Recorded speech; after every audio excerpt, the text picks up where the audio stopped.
जो माणूस सदैव समर्थांच्या श्रवणात, त्यांच्या स्मरणात आणि मंगलाचरणात राहतो, त्याला जीवनातील कोणतीही अडचण पराभूत करू शकत नाही. कारण अशा व्यक्तीच्या मागे स्वतः ईश्वराचे सामर्थ्य उभे राहते. सर्वप्रथम श्रवण या शब्दाचा अर्थ समजून घ्यावा लागेल. श्रवण म्हणजे फक्त कानाने ऐकणे नाही, तर संतांचे विचार, त्यांच्या शिकवणी, त्यांचे ग्रंथ मनापासून ग्रहण करणे होय. जेव्हा आपण समर्थांचे विचार ऐकतो, तेव्हा आपले मन हळूहळू शुद्ध होत जाते.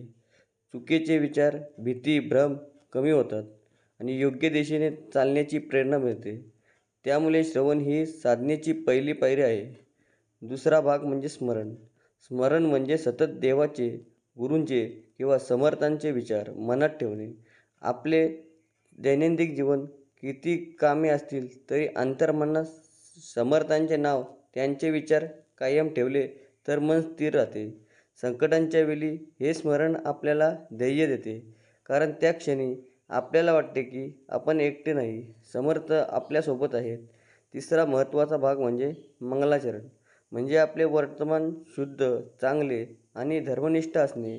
फक्त श्रवण आणि स्मरण करून उपयोग नाही, तर ते आपल्या आचरणात उतरवणे आवश्यक आहे. सत्य बोलणे, दुसऱ्याची प्रेमाने वागणे, प्रामाणिकपणे काम करणे, कोणाला वाईट न करणे, हेच खरे मंगलाचरण आहे.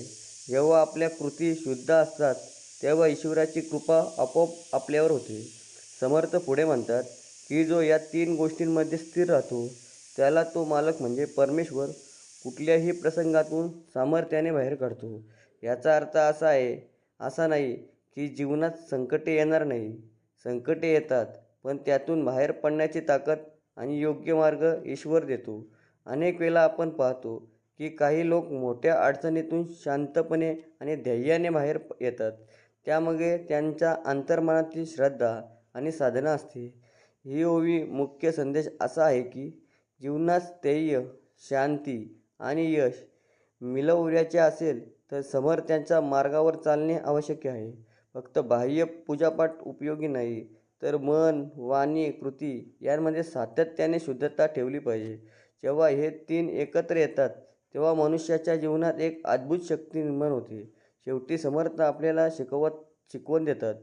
गुरूवर विश्वास ठेवा, सद्गुरूंवर विश्वास ठेवा, त्यांच्या विचारांशी एकरूप व्हा आणि आपल्या जीवनात चांगले आचरण ठेवा. मग कोणतीही परिस्थिती असो, तो परमेश्वर तुम्हाला नक्कीच योग्य मार्ग दाखवेल आणि सामर्थ्य देऊन त्या परिस्थितीतून बाहेर काढेल. जय जय रघुवीर समर्थ.